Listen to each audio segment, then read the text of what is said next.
Welcome to In the Seams, a podcast by Broken and Mended with your host, David Heflin.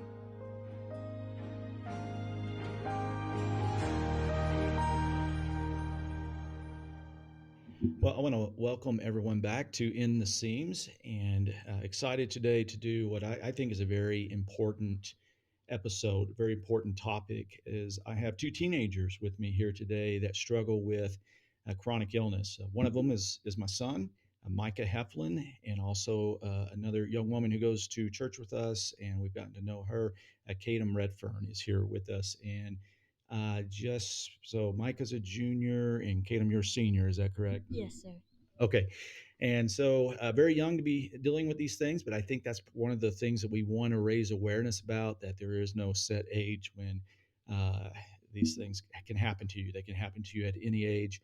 And I think it'd be an interesting perspective to kind of hear what their life has been like in dealing with chronic illness. And so I'm very grateful for them being here to talk with us today. And so I'm just going to go back and forth between Katem and Micah with some questions, and let them talk to us about what their experience has been, and what I hope then will be insightful for people that are listening, maybe people that are older or parents that are going through this with their kids, but also for other teenagers that are having a similar experience, and so that they know that they're not alone in this. And I think that's an important thing that we want to say today. And so I'll begin with Micah, and I just want Micah to tell us a little bit about your story, a little bit when your problems began and what happened next.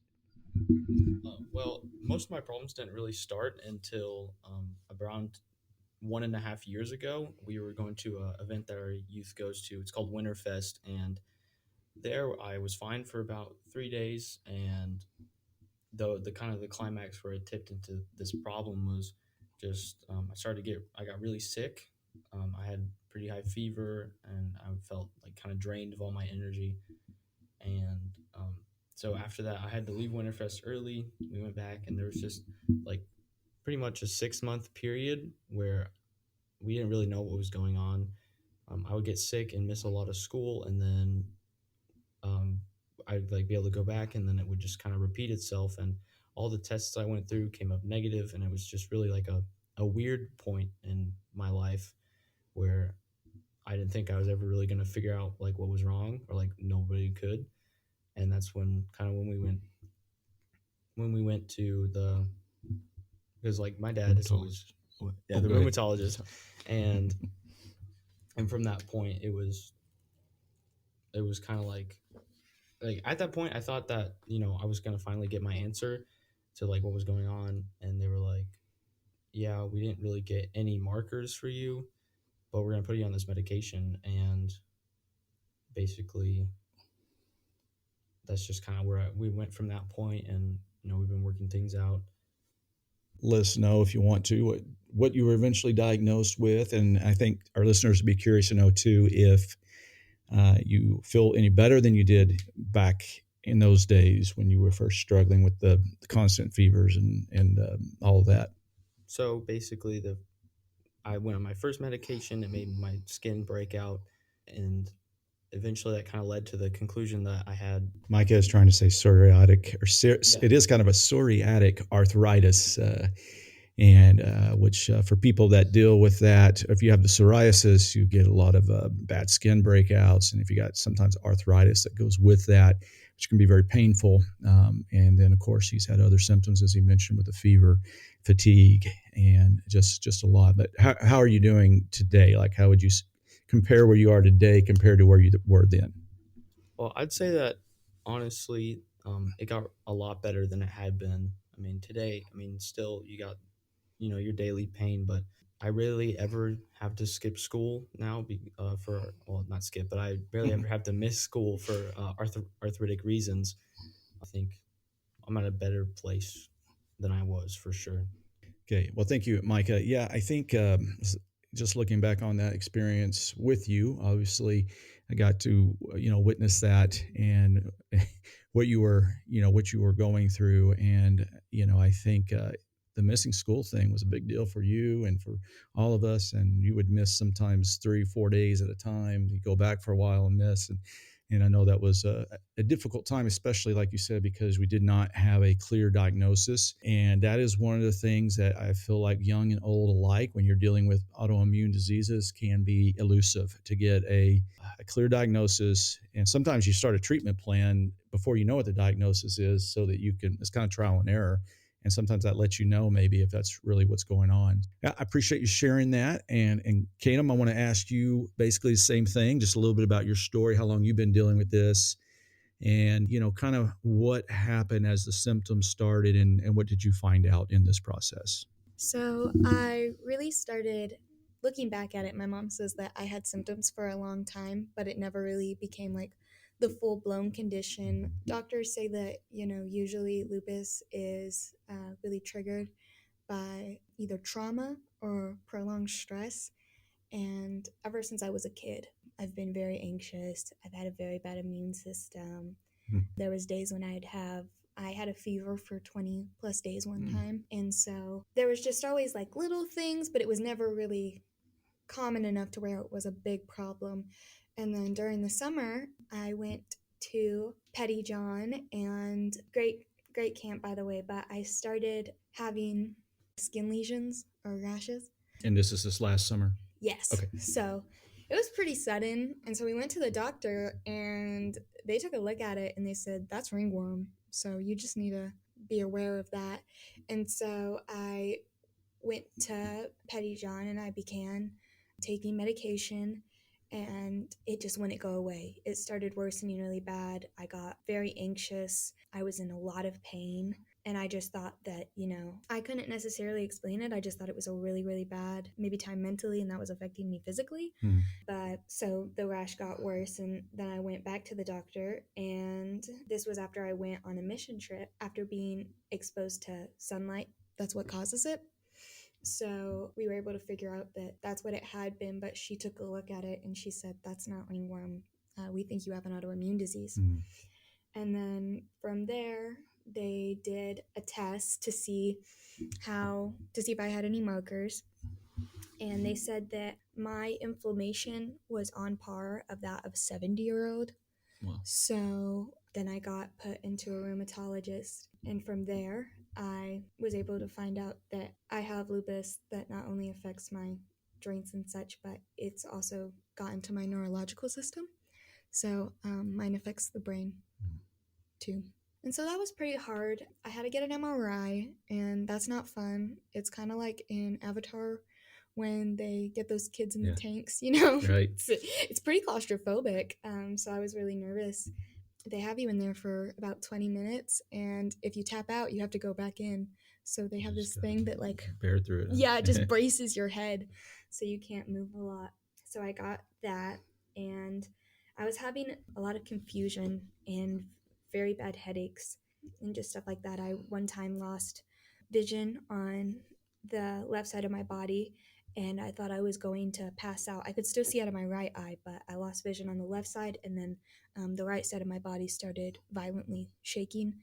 And so they were like, we better, figure out what that is. And through my MRI, they found out that I have a spot on the right side of my brain, and we have to do further testing just to see the extent of it. But yeah. Okay, so that's where you are now, kind of in between the test and having to do more testing. Have they been able to give you anything that helps you with your symptoms? So currently I take Plaquenil, and that's helped me quite a bit with just my ability to get up and around. It was really hard to, really just move in general when it came to before I had taken my Plaquenil. I remember there was days when I'd get out of bed in the morning and I would be up for like 2 hours, and it would be 10 o'clock, and I was like, Mom, I gotta go lay down. I can't stay up any longer. Oh, wow. And so, yeah. But the Plaquenil has helped, and we're going to the city to do some more tests on my brain. But Okay. And just for our listeners' benefit, that may be in other places, we just call Oklahoma City here the city because it's the only place that really you could Yeah. call that in this area. We're up here in northwest Oklahoma, which is pretty small. And often, I mean, just as an aside, but I think an important one, those of us dealing with chronic illnesses, autoimmune diseases, you can't find a doctor locally. You got to travel, which adds its own stress, time away from school, work, whatever the case may be. Not to mention, sometimes traveling itself can make things difficult. Let me stay with you for a minute, Kadam, and obviously it's pretty extensive, and I would imagine some life altering things that you're dealing with. And so, just want you to comment, if you could, on how it's impacted your life, or if there's been any major changes in your life, major kind of just adjustments to expectations of what you can do in life. Kind of how's it impacted you in your school and your daily life and all that. When it came to the lupus affecting my neurological system, I've always placed a lot of value on my academics and on my ability to complete tasks and just I'm involved in a bunch of clubs at my school. Ford Supply is very involved with almost anything, so I'm an officer in multiple things and such.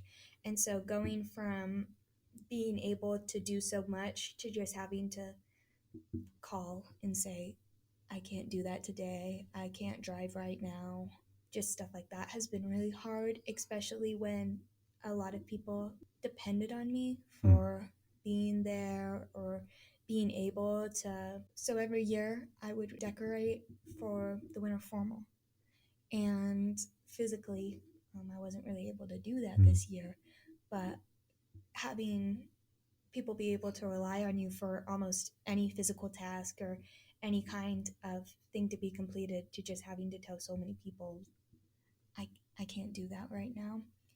That was really hard, definitely very humbling. And then as well, with the confusion and such, you it's hard to communicate sometimes, and in your head you know what you want to say and you know what you're thinking, and not being able to get that out in a way that you think reflects your intelligence or what you're trying to say, it's definitely very frustrating. There will be times when I'm at work and I'll get lost, and whether that be in conversation or just sometimes I just kind of don't realize what's happening or necessarily who people are. One time my chiropractor came in and he said hi to me, and I talked to him for a bit, but when he left I turned to one of my coworkers and I said, I don't know who that was. And then later, when you have someone point out who that is, that's your chiropractor who you've known for 4 years, you just kind of have that moment of, I know that I am smart, or you feel that you are smart and you almost feel misrepresented because you just think, I know these things. Sure. Like, this is something that I should know, that I have known. And sometimes my coworkers will give me grief because get confused in conversations, and so I just don't know what is happening. I can't understand what is being said.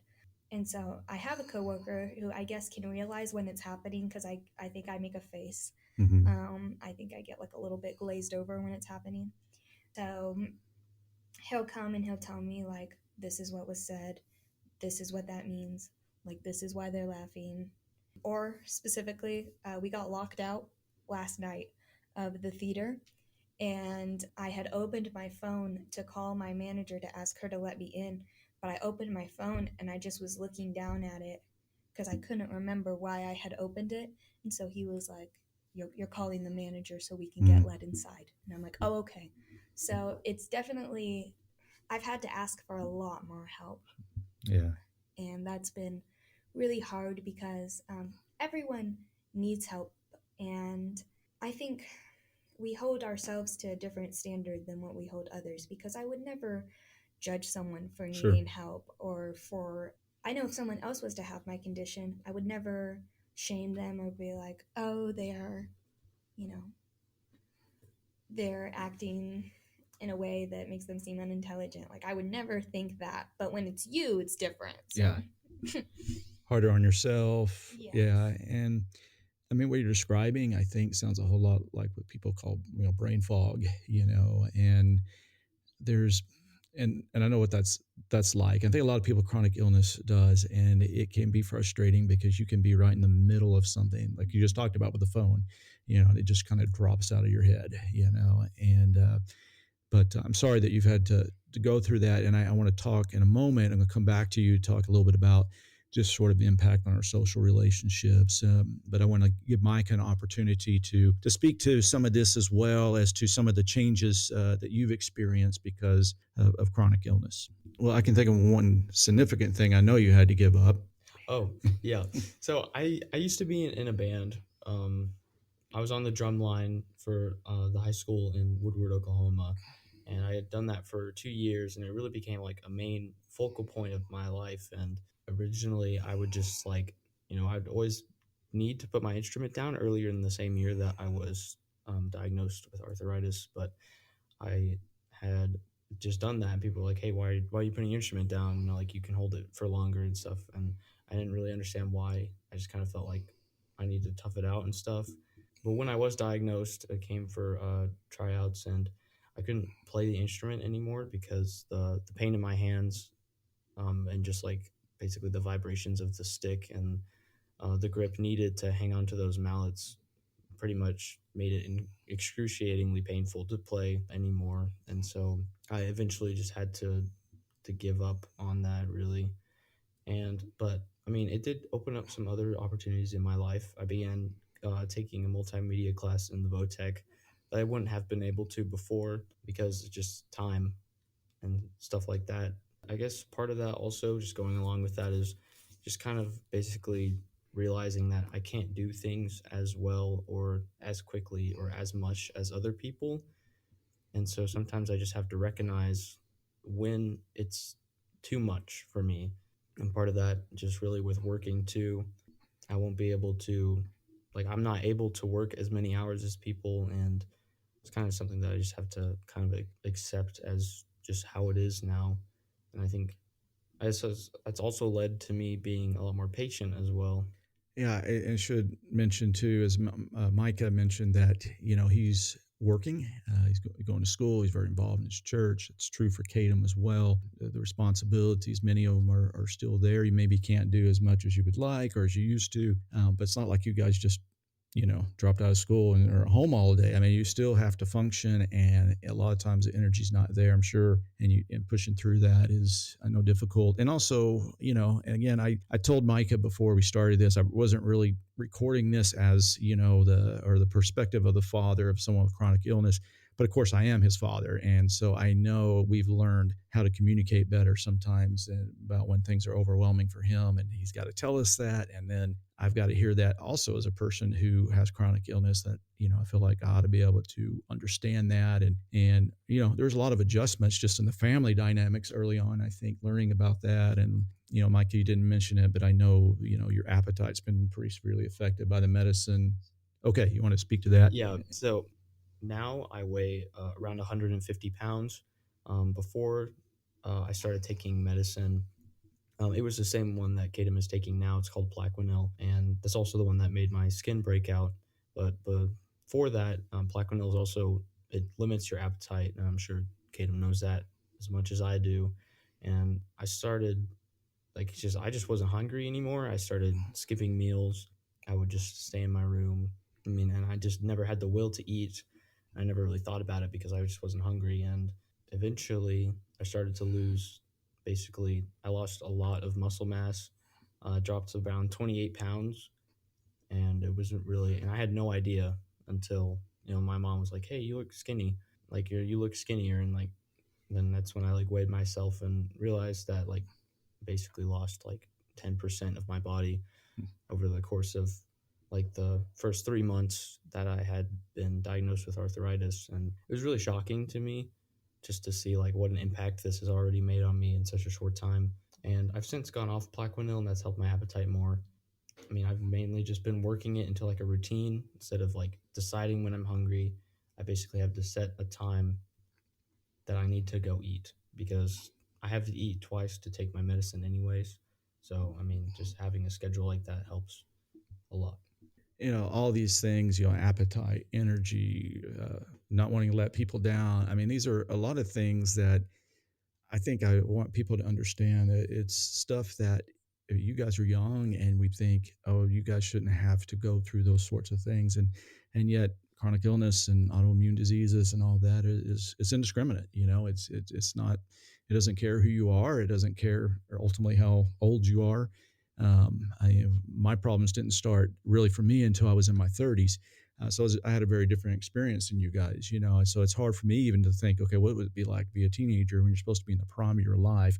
And a lot of your friends are too, right? And they're out wanting to do stuff, and you can't do stuff with them all the time, or you got to bow out of something. I mean, these are difficult consequences to having chronic illness. And I wanted to talk to that for just a moment, or speak to that for a moment, and just curious if you've experienced empathy from your friends and your peers. Do people get it? Do people not get it? And realize it can be hard for people to get it if they've not experienced it. But what's been your experience kind of with your peers? And I also want you to think about that in relation to adults in your life too. Have they been able to be understanding, or do they just kind of assume, well, you're young, you shouldn't be having this problem? And Mike, I'll stay with you for a moment. Well, that's definitely something I've noticed, like a change in just in the first. I mean, because I mean, I used to be on the drum line, like I was marching several miles every day, carrying a heavy instrument, and really just being able to do things like that. I was working before. Um, Actually, the first job I ever I had to quit because of my arthritis, and that's just when I was sick too much to work. I forgot about that. Yeah, that's right. But yeah, most of the time, like friends who know me and like know you and know like kind of the family history of arthritis and chronic illness can understand like what has happened and what has taken place. But when it comes to just like people, it feels kind of embarrassing to talk about it to like just people I don't know, because just in my head I'm thinking, like they don't really care that much. It's like not that important to bring up. Like I can just do it and just be fine. And I mean, people that I have told, I mean, I'm kind of confused on like their reaction sometimes, because it's like I don't really know if they're like, oh, okay, like because they don't really understand as much as like we all would. Sure. Well, thank you. And Kadam, I want to ask you the same thing, and just kind of reflecting on the impact this has had on your relationships, or the understanding that you feel like you've received or not received in some cases. And, I know we've got local people that are going to be listening to this, and I'm not asking you to throw anyone under the bus. I'm just saying in kind of in general, Yes. kind of what that experience has been like for you. So something that Micah said that I really wanted to like speak further on, I think is the kind of embarrassment. And it's like, if someone else had told you that, you would not be like, oh my gosh, that's embarrassing. But when it's you, it feels like, is this coming off in a way that's attention seeking? Is this coming off in a way that's an excuse? And a lot of people who don't necessarily know the full extent of your condition, who might never have heard of lupus, or maybe don't necessarily know what arthritis is. I mean, I've had plenty of people tell me that, I have the sun sensitivity thing. So the sun causes something akin to an allergic reaction, and where my body will start having rashes and stuff. And some people have told me straight up that that's not true. And it's kind of hard to be like, it is, because I'm going through it. Right? Because it happened to me. There's a lot of Twilight jokes. Definitely, I've been called Edward Cullen a bit, but there's some humor in it too. Another thing that's really hard, I think, just for people who might be listening who have autoimmune disease or any kind of chronic illness, is the way it affects your appearance. Because having people come up and say that you look worse, that's pretty hard. Or specifically with lupus, sometimes you have hair loss. And I think talking about insecurities that come from that sort of thing is a little bit taboo, because no one wants to come off as vain, or no one really wants to admit that that's something that affects them. But even if you look into psychology and stuff, your appearance is it shouldn't be, but it is tied a lot into your identity.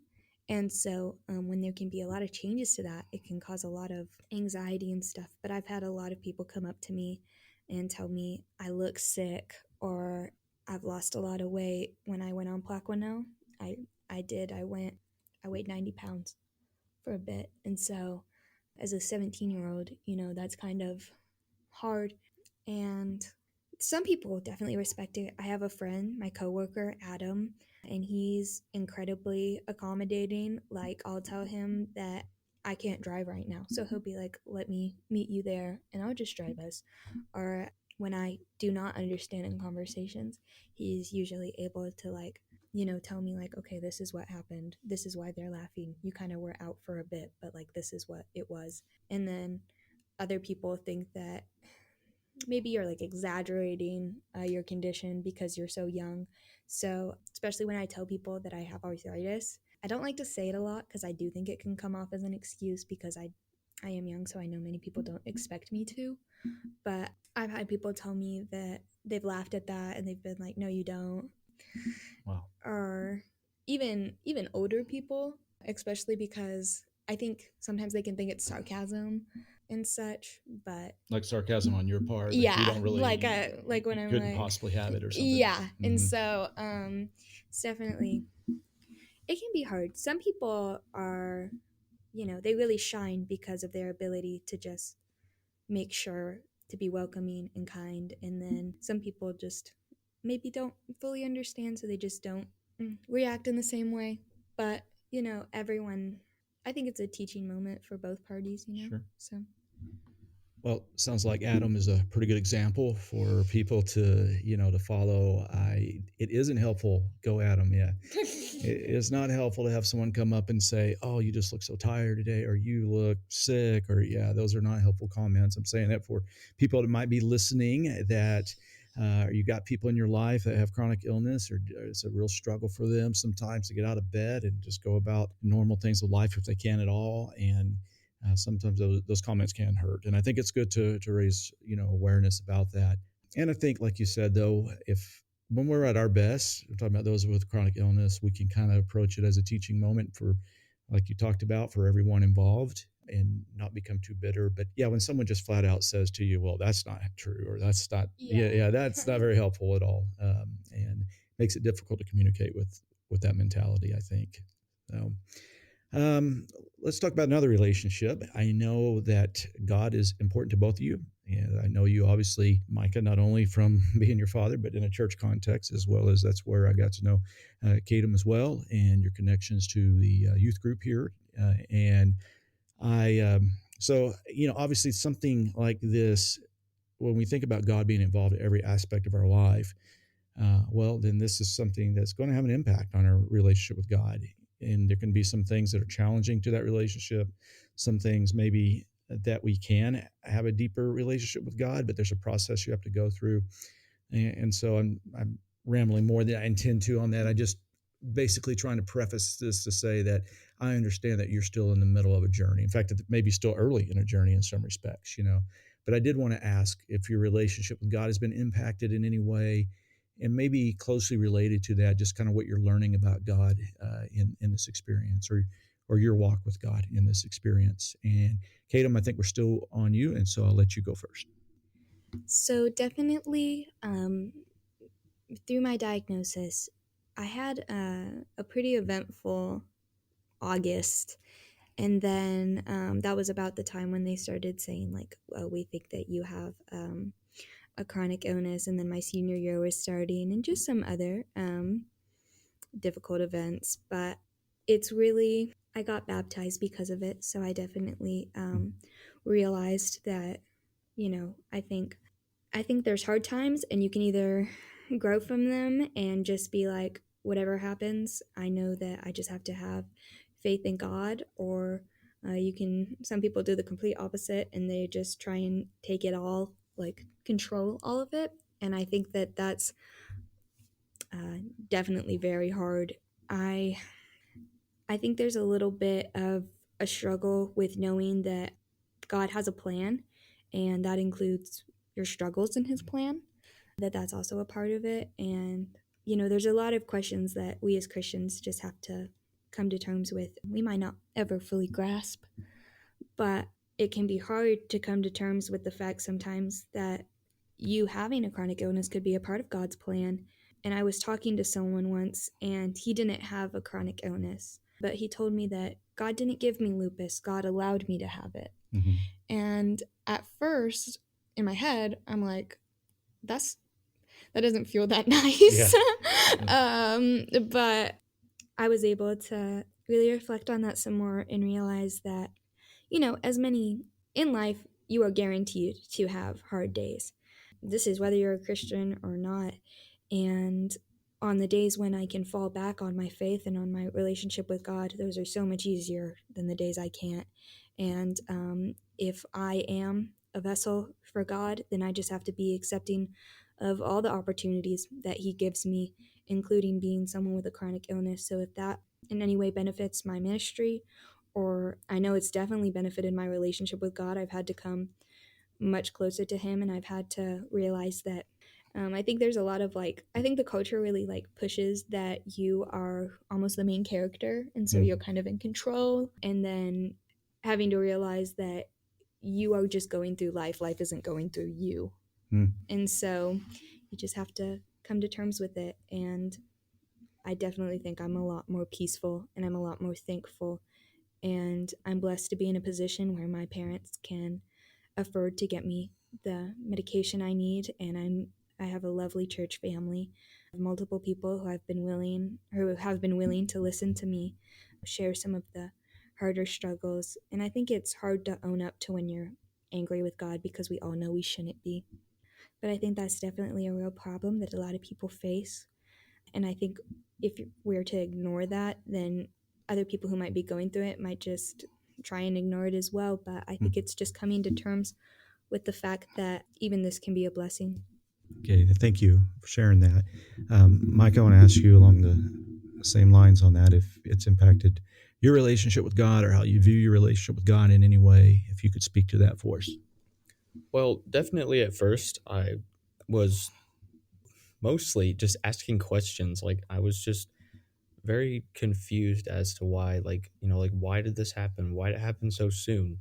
I kind of always knew in the back of my mind that this would one day be a problem, given, your problems and how they've affected you throughout life. But for it to come and kind of just hit me on my blind side so early in life, and just kind of having that thought resonating in the back of your head that this would be something that will likely affect you throughout your entire life. And obviously that just led to me having some questions, maybe even being a little doubtful in my faith at times. And it can, how could this be just something that's allowed? Can this be something that God allows? And I think over time, I came to a point where I just kind of had to, instead of just being lamenting the fact that this happened, to in a way come to an understanding that one day this wouldn't be a problem. One day through God, I wouldn't have to live like this, and I could, one day be restored, I guess, to my full capabilities. And I think definitely through God, I was able to come to a closer understanding of myself and of the relationship I have with him. I definitely hadn't been reading my Bible as much as I had been before chronic illness, whether that be a result of just having other things to do than be so physically active and other things like that. But yeah. And I'll mention that, since I'm at least close to what's going on in your lives, obviously more in yours, but even in yours, Kadam, I heard about something the youth group did for you recently, at the bowling alley, and so I'll come back to that in a minute. But I was going to mention for Micah too, just, they have a really strong guys accountability group within the youth group. And so I know that isn't because they have chronic illness, but yet you have a support network, but you got people that got your back. And I would think that is something that is helpful in any kind of struggle. And I know you're going to be sharing some about that with our church here soon on a Wednesday night, and looking forward to hear about that. So did I have that right, that the youth group did some kind of surprise for you or something for you at the bowling alley? Yes, they got me a daily devotional. Oh, okay. So they got me a daily devotional and some pens, and they all signed a card. And the girls' Bible study has really been incredibly impactful in my relationship with God, especially because before I had really come to the Church of Christ, I'd say, I was a lot less involved, I'd say, with my faith. But through, you know, weekly visits and talks with the girls, I was able to find really people who were incredibly understanding and kind. And, there would be times when I couldn't make it to Bible study. And, that would be a little bit, you would kind of feel shameful because you feel bad for not being able to make it to church events because I think, the devil preys on your weaknesses and your anxieties. And he can tell you that you're prioritizing yourself or that you're committing sloth because, like, currently you can't drive or you can't get up and you know that it might be dangerous for you to be driving at night, so you can't make it to the Bible study. But they would always be like, no, everything happens for a reason. We're praying for you. We missed you at Bible study today. We hope to see you next week. If they saw me at church, then they were always incredibly kind. They got me some pens. Miss Allie, who is the leader, really, of our girls' Bible study, but it's a little bit of a collaborative because I think a lot of amazing women are really involved in it. She was like, good pens always help, so she got me some good pens, and that was really nice. But I'm just definitely very thankful for them. Yeah, I appreciate just knowing it helps me to feel good that you guys have some people in your corner. Obviously, people of faith, and I know that's something we don't want to take for granted because sometimes with chronic illness and chronic pain, it can become such an isolating experience and cause us to be more and more alone. And, along these kind of lines of support, are there things that you have thought along your journey that you wish had been more available to you, or something that would make the journey easier for you? And I'm thinking particularly along the lines of some kind of spiritual support in that. And actually, I think I was still on Micah for this part, but has there been anything like that? Anyway, you might, if you don't have anything, that's okay. But I'm asking this partly for me because as someone who is leading a nonprofit ministry for people with chronic illness, I'm always wondering, okay, what kind of tools, resources, support networks and things could be made available that would help people through the struggle. And our focus so far has not really been on teenagers, but I do expect that in the future that there will be a little bit more emphasis as part of why we're doing what we're doing today. And so any thoughts on that, Micah?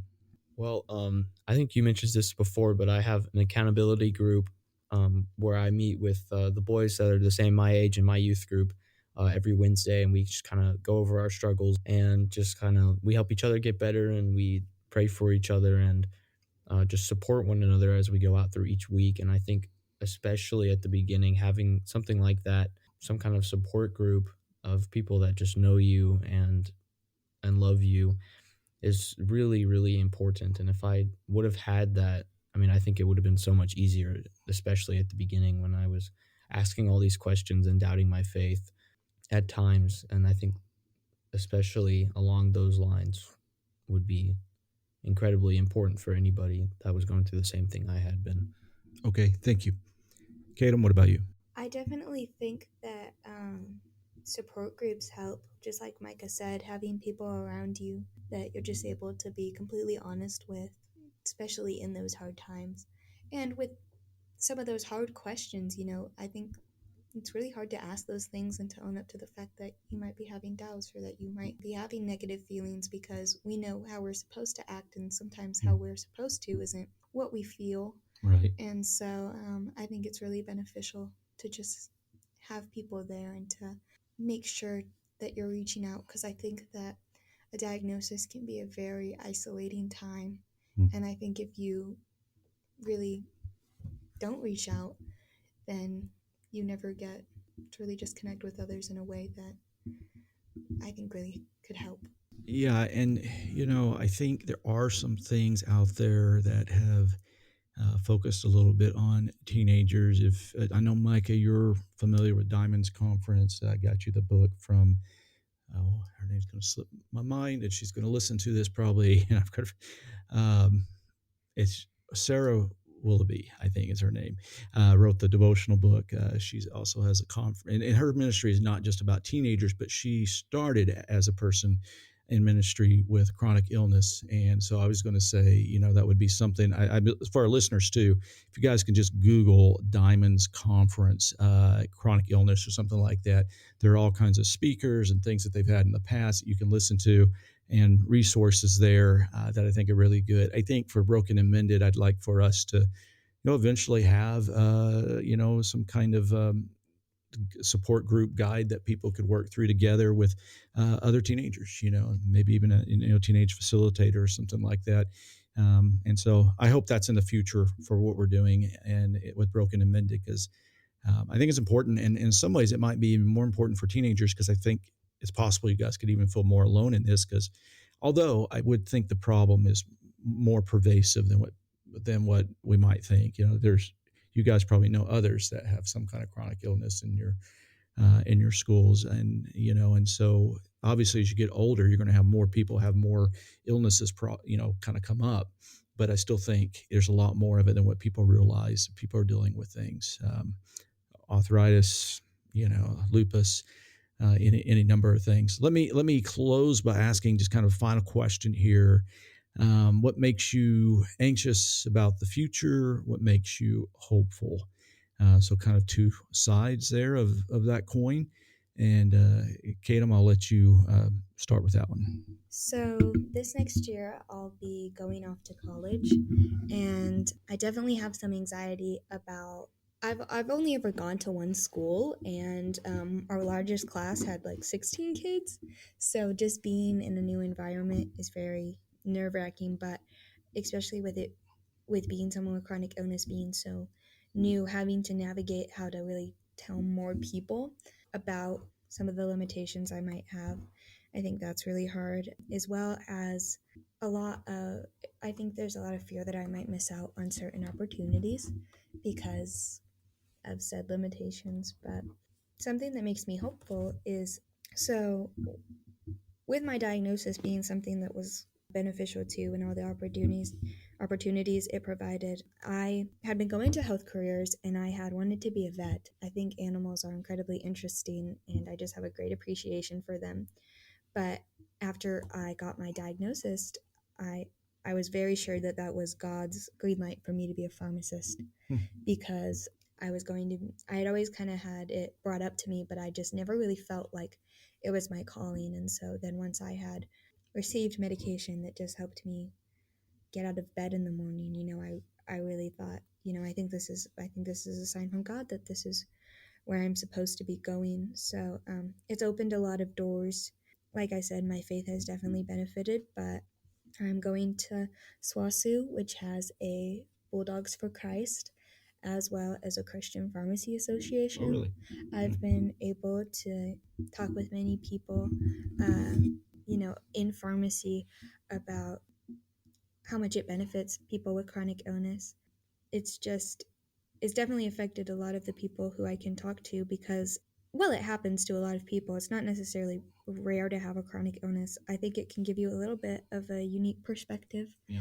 And so being able to say, yes, I face this, but, this is what I benefit by doing, or this is how it's affected me, and here's the positives of that. I think that can possibly help people who are so struggling with stuff. So I'm very hopeful. I'm very thankful for all of the challenges I've ever faced, because without them, I wouldn't be where I am, or who I am. And I look forward to the future challenges I'll overcome. Okay, thank you very much. And SWASU, for our listeners, is Southwestern Oklahoma State University. And I just appreciate you being able to speak to finding kind of paths of purpose, and what you're going through, and that you can see that even informing your career choice and God at work in that. And I think that's a very powerful testimony, not to mention the increasing empathy that you have been given because of your struggle, which I always think is a really big deal for anyone going with chronic illness. For those of us who are Christians, while we can certainly have our own struggles with our faith, why are we going through this? But I do think we quickly realize that we'll be able to help some others and speak into some other people's lives because of what we've experienced. And we want to be used by God in that way. And so I appreciate you speaking to that. So Micah, I'll let you you get the final say, so to speak. And so what makes you anxious about the future? What is something that makes you hopeful? Well, not to be a copycat or anything, but I would say the future is definitely something I've been increasingly getting a lot closer than I've realized. College is under 2 years away at this point, and I'll be 18 in less than a year, and it's kind of like a snowball effect of anxiety and stuff like that. I really think that I'm certain that God gave me arthritis for a reason, and whether that's taking a role in the future in your own ministry, Dad, or finding some other way for me to glorify God's name and find other people who are just like me that need God in their lives. Like, I can't even imagine people that have arthritis or lupus or any other kind of chronic illness that are going through this without God and without knowing God. And I think just like the thought of someone else like that really makes me want to do something like that myself. And that gives me kind of a reason to want to go out. And I think that's really important for us to remember and believe. Well, I want to thank you both. I know we are getting close to an hour that we've been on, but I think if people have listened to us to this far in, I think they will agree this has been very worthwhile and hopefully eye-opening. Certainly ask our listeners out there to pray for Kadon, pray for Micah, pray for others in your life that have chronic illness. And a lot of people that are listening to this, of course, do have chronic illness. That's part of the reason why they listen to it. But we'll have opportunity through this effort to share it with more people. And I think a lot of people that will just be interested in your story that will be listening to this as well. And so I think here's at least one small sliver of kind of where we can see God at work through what you're going through, that we can speak to this. And now maybe if one person listens to this and feels, I'm not alone, I'm not the only one having these experiences, that there are people out there that get what I'm going through and yet are holding on to their faith and living in their faith. I think that's going to be something that's very encouraging to them. So thank you very much, both of you, for being on the show. And, I just certainly hope that as you live your life with the purpose and the pain that you're going through, I also hope that you have moments of reprieve and relief, and maybe one day, even in the future, healing from what you're going through. I know that's another hard thing. It's like, do I pray for healing, but or how long do I pray for healing? That's a whole nother topic we could, get into and that sort of thing. But we never know what's going to happen on the medical front in the future, and certainly God is not limited either way.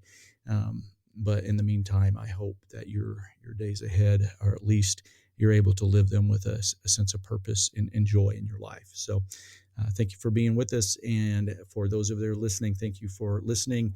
And please remember, if you're not already on the website, go to brokenandmended.org for more information about our ministry. All right, until next time.